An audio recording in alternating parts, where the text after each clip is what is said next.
Alright, hey yo, what's up guys? My name is IAL Loves. This is for Stones. Me and Days thought that it would be a good chance for Stones to pass transfer ownership to me, right Days? Sure. Alright, boom, I got Days' approval. So how you're gonna want to do that is you're gonna go to the server thingy, or for you Stones, you're gonna go to the server thingy, CC. You're gonna click on this arrow thingy right there. And then you're gonna click, this is hella lag, who cares though. You're gonna open up server settings, bam. Alright, from there you're gonna go to members, you're gonna search in IAL, or in my case, if I can spell, AOI, bam, you see that? DAYS Shut up. Days, shut up.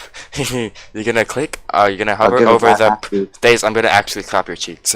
Alright, you're gonna put your cursor over the person's name, click on the three dots, and then see where it says transfer ownership. You're just gonna click that button, and then boom, I'm gonna have ownership.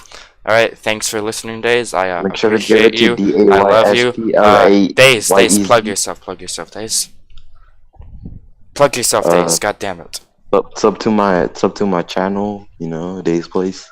Alright, good job, Days. Thanks for listening, guys, and see you guys next time, fuckers. I mean, shit, gonna have to cut that part.